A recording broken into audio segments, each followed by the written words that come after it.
Gather around the radio, and here's what I want you to do. Nominate the youth sports volunteer that you know for the Hercules Hero of the Week. And you can submit your nomination at KSLSports.com/contest. And then you listen every Thursday afternoon to the good guys, JJ and Alex, for the winner. Help us celebrate the efforts of those volunteers making an impact with the Hercules Hero of the Week. And it's sponsored by Hercules First Federal Credit Union and Beehive Meals. DJ and PK, we are joined right now by David Locke, radio voice of the Utah Jazz. David, good morning. My weeks are so much better when they end talking to DJ and PK. Gosh, this is great. Yeah, I was being serious. You want to mock me for liking you? That's fine, I guess. Wow, I feel pretty good about myself right now. Nothing like coming in to see two guys you've known for 25 years. You believe in, trust. They've been good to you, solid, got your back, and then have them mock you right out of the chute. No mockage involved. Neither one of us. We're just so humbled by the superlatives that you have thrown our way that we feel honored to enjoy and participate in this conversation. And with the glove save, Patrick Kinahan. I'd also like to say that I've known you for more than 25 years. I was going to say you shorted it. It was 25 years ago, probably almost to the day that you quit on me. I've probably known you for 30 years. Quit on you. But that was only after I quit on you. Was only after you'd called me with a scathing phone call of how badly the radio station was being run while I was doing WNBA play-by-play in the summer and not there to take care of you every day. A sign of things to come. He's needy, isn't he? Or wants to be great and wants everyone around him to be supporting him. One of the two. I'll take the latter. And it was a you-know-what show at that point. A great show? No. You yearn for those days. And then you finally got me. Oh, I do yearn for those days, the days of our youth. Blah, blah, blah. Let's talk about somebody else's youth. Are you ready for this? So the opener happens, and I know everybody has different high points. Some people probably were really thrilled with Markkanen, but he's an all-star, and I've seen him shoot the ball well. He shot the ball very well. But I think that I love a good stat, and PK threw one out. He says, I want to see if Kessler's going to play 25 minutes, and then can he play 30 minutes? Because he's got to play well, or Will's going to pull him off the floor. And we all know the look Will will get when he pulls him off the floor, and then Will will try not to have that look because he doesn't want to, beat up the young guys in front of the crowd and all that, but he'll be frustrated. And sure enough, he ended up playing 30 minutes, right on the button. He had 16 points. He had 14 boards. He had 5 blocks. And aside from the stats, he passed the eyeball test, just the way he's moving around, challenging guys, trying to be aggressive, trying to have an impact on the game. And I don't think anyone thinks there's any way he can sustain 16, 14, and 5. But what does success look like for him? What are the bars? What are the numbers you think he's got to hit? So let's take 2 notes here that I think are worthwhile.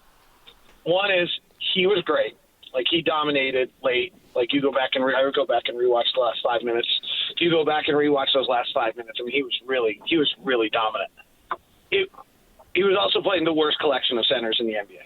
Okay, like Zach Edey and Huff is not the answer for Memphis. So let's just make sure that we don't put unfair expectations on Walker.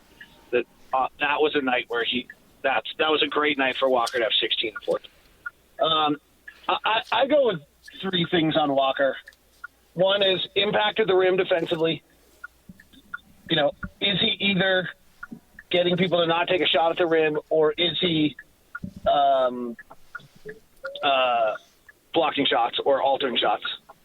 2, rebounding, but rebounding out of area and rebounding off contact. There's a certain amount of rebounds in every NBA game that you just get. It's not, it's they're not contested. And Walker had one of the lowest contested rebounding rates of anyone in the NBA last year. So that's where he had to gain strength, and he's got this base that feels very different. And then the third one for me, and none of these are statistical, as much as I love to say, well, I want this amount of points and rebounds, but I think they'll all lead to it. The third one is, one of the bigger plays of the night was Walker sprints the floor. I think Edey's on the floor, so he's out running.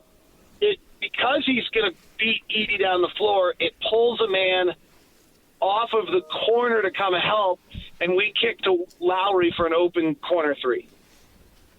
And some of those times are going to lead to Walker getting a dunk. But if you're a big man, and Walker can really run, if your big man can really change ends of floor and run, you'll get a lot of open offense because of that. And the benefactors will probably be Taylor and Lowry, not Walker. But those three things, none of which are really that easy to define, are the three that I'm looking at out of Walker every night. The last one I would just say is owning his own space.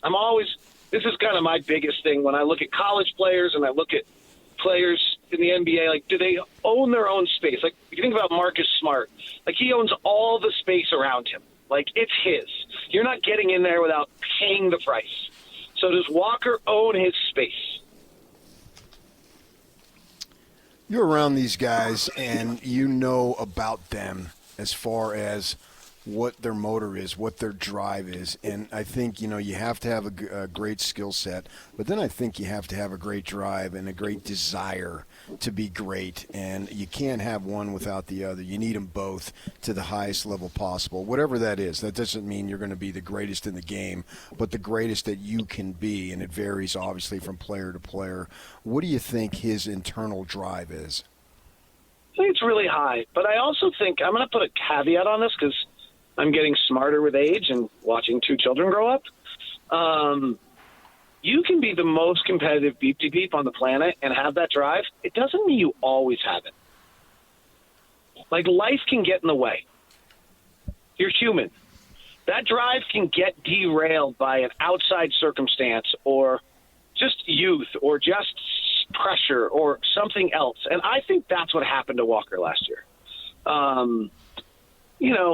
It's not really – it's really human and not that uncommon. And I just – there's a lot of outside forces that – not like bad forces, like USA basketball, expectations, all those various things hit Walker last year.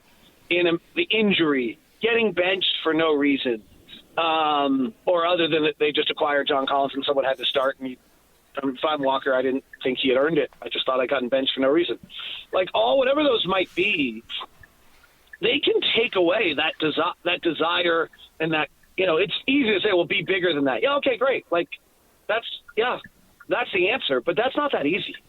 So I think it took Walker to get like an off season to reset, and kind of he said it himself. I had a very interesting interaction with him, and I know Walker fairly well, and so I'm pretty honest with him. And I said to him in our opening meeting this year, I was like, a year ago, my son is traveling around Europe with a backpack and having the greatest time of his life. That's what, like, all your friends were doing. Like, were you envious and wishing you were there compared to, like, what you were doing? And his answer was, a year ago, I'm convinced if I had asked him that, he might have said, yeah, probably, maybe, whatever. This time he said, no, you know what? I really get to play the game I love that I've always wanted to play against the best in the world, and I'm really excited and cherished to do it. And it wasn't a patented, like, staple answer. It felt much more authentic, and it felt like a page turn. This was before I'd seen him play for 1 minute this year, and I can see that out of him playing now, that it did take a reset. And, he talked about having a mental strength coach this offseason, and that's really helped him. And I just, you can have a great desire and things, but it's not always there. Not to make this the Walker Kessler show, so let's move along. What did you think of some of the other guys that you were curious about their off seasons? And maybe it's not what you saw in game one. Maybe it's something you've heard from coaches or, some other observation you have. I mean, Key obviously had a bad night, but all the second-year players did the off-season work you'd want them to do. There's not an ounce of concern right now on any of them of whether they'll work, which is great. Like, that's a big deal. They're 19 years old. They just got $3 million. And they've got another 7 coming to them. Not all of them, but different numbers, different guys. But, like, you are wondering a little bit, like, what are they going to do? All of them worked. All of them were here. Bryce looks different physically. Bryce looks smaller. Taylor looks bigger. Keontae's worked on his game. I know he had a tough night. He's going to be fine. He's going to have a good night tonight. Keontae is so different just being around him. It's really actually one of the coolest things. Like, it's what I love about this business. The games are super fun. I love the craft of calling games, and watching humans develop and evolve is probably my favorite part of my job. And Keontae is just totally different this year. He's got leadership and maturity, and he's grown up, and he's not always just over with Taylor and Bryce. He's now hanging with Lowry and Jordan, and you can just see how much he's grown up to the moment and how mature he's becoming. The ball's got to go in at some point, like it hasn't in the last 2 years of his career, so it's got to go in at some point. But he all the other things on Keontae are trending in, like, not just sort of the right direction, like way in the right direction. So that's the biggest talking point around everything is that, you know, that's your first question. And, like, it's the question we're going to have about Cody Williams, Isaiah Collier, and Kyle Filipowski in the offseason. Do they work? And you just don't know that until this first offseason. And all these guys really did a fabulous job. You always hear you get the old guy, the veteran, the Mills, or whoever it might be, and they can help teach the young guys. But you just said something that struck with me as far as George's leadership ability. When you look at the second-year guys versus the first-year guys, those are to each other. That's a peer group. When you're 19, 20, somebody who's 30 and above, they might as well be 40 or 50. They look at them differently. How much do you think the second-year guys can help the first-year guys, because whatever they're going through, metaphorically, they just went through it yesterday, and they might be able to tell a Cody Williams, hey, you really belong in this league here. Here's what you need to do, that type of thing. Because I think that might be effective, but something that is also overlooked. You know what? It's a great point. Like, I think it's a great observation. I hadn't totally thought of it in social peer groups. I actually would even take it the other way. So I think Keontae, at this stage, what I'm seeing out of him, I didn't see this last year. This is, like, I think would be very receptive to Patty Mills telling him something. Last year, I don't know if this is true or not, but my observation was he thought he was still pretty cool for school and probably wouldn't have been as open to that thought. He's a great learner, but I think he thought he might have had it figured out a little bit. So Patty Mills says something to Keontae right now. I think Keontae's very receptive. Keontae then, with that knowledge, turns around and says the same thing to Isaiah Collier. You're right. Isaiah Collier listens to it because it came from Keontae, whereas Isaiah Collier might not hear Patty Mills right now. It's a really great point. Jazz are playing the Golden State Warriors. That sounds awesome, but the Warriors roster is obviously undergoing a massive transformation. They still got Steph Curry. How good are the Warriors? I like them. I think they're going to be one of the 6 playoff teams, not a play-in team. They have great depth. I believe in the theory of 240 minutes, which is that you have actually qualified NBA players for all 240 minutes of action. There's only 6 teams in the Western Conference that have that. We saw what happened to Denver last night. Denver's got about 190 established NBA rotation minutes on their roster, and when they suddenly played Oklahoma City, it was 240. They looked terrible. And so I like them. I actually think the Buddy Hield, DeAnthony Melton, Kyle Anderson in exchange for Klay Thompson makes them better. I know Klay's still great, but he's 36 and fading. And, you know, it's pretty clear that the personalities of that team had come to an end, and Klay was not as chill as Klay might be on his bike and his kayak. I don't think he was that chill inside the locker room from everything I've heard. So I think they're the top 6 team in the Western Conference. I think they'll make the playoffs. I think they'll probably have a road game first. But I think they'll be playing, you know, a 3-6 matchup against Phoenix or someone like that in the first round of the playoffs. Steph Curry versus Kevin Durant will be pretty epic. And I like them. I think I like where they are. Andrew Wiggins is the key to their whole season because they need him to step forward. I'm not a super big believer in Jonathan Kuminga or Braden Pajemski at this stage of their careers. The Moody kid is playing really, really well. They're going to be able to handle injuries to anyone other than Steph better than anybody in the NBA. I can keep going. Kayvon Looney is slipping, but Trace Jackson-Davis is replacing him nicely. So, no, I really like them. I think the Warriors are good. I think they're the 5th or 6th best team in the West. It's funny you mentioned bikes, because I actually saw Klay Thompson in the South Bay where I used to live popping wheelies on his bike. Remember that, DJ? Remember when I told you that? Yeah, I did. And he was having a great old time, man. You could tell he was happy. It's just his inner 12-year-old, man. I got to pop a wheelie. Yeah, I actually saw that. I saw his a couple years back when he was doing the rehab and was out of the league for a bit or being unable to play. So it's funny you mentioned that. Mistakes are going to be made. What is Will Hardy's tolerance level of mistakes that are in the form of aggressive? Probably fine.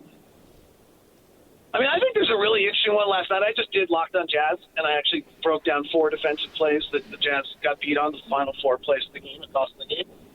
Man, these decisions are hard by these players. I'm going through these plays, and I'm like, yeah, I guess this guy's supposed to rotate to there, but, wow. That is a long way to go, and you got to be there. There's a really – talk about high – this is youth, okay? And now, stop me if this gets too boring. David's eyes have already rolled back in the back of his head, but – Stop. So Marcus Smart. Okay. No, go ahead. Marcus Smart is high right for a pick and roll. And John Morant's coming from the far corner. And John Morant comes on an angle that's very clear that he's going to come to the sideline shoulder of Jordan Clarkson defensively. So that Smart's going to drive right hand to the sideline side, and then the Jazz are going to switch that. Taylor Hendricks is going to have to pop out and switch. It's a very, clear route by John Morant. So Taylor's prepping for it. Right when John Morant gets there, Marcus Smart takes a right-hand dribble like he's heading that way, crosses over left, and drives the lane. So is it a switch? He didn't use the pick. Hendricks is now trying to get out to the other side because he saw the right-hand dribble, saw the pick, and he knows he's supposed to switch. Or is it not a switch because there was no pick set, so Jordan Clarkson's supposed to stay with his man, but he was preparing for, it's so hard. And, there's another play late where John Morant's driving, Colin Sexton slid over, Morant goes away from the pick, goes into the lane, Jazz collapse 3 guys on him. I think Colin Sexton's got to go from the top of the key to the baseline to cut off Aldama as a cutter in a span of 0 time. And he's a step late.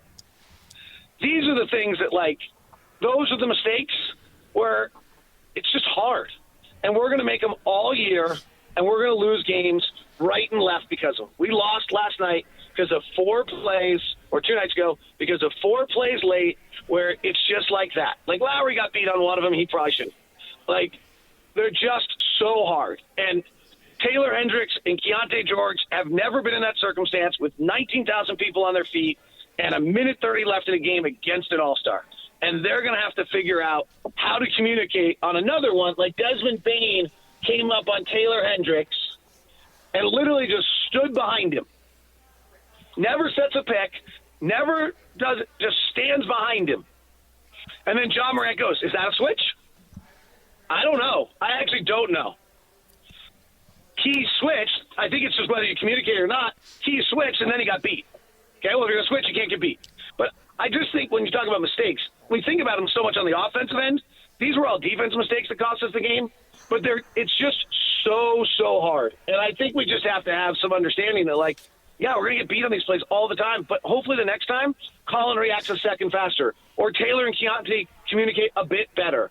And this is how you learn. And when you got Steph Curry and Draymond Green going up tonight, and Taylor Hendricks and Keontae George have to figure out how to defend that, they have no chance. Because those guys have done it 20,000 times.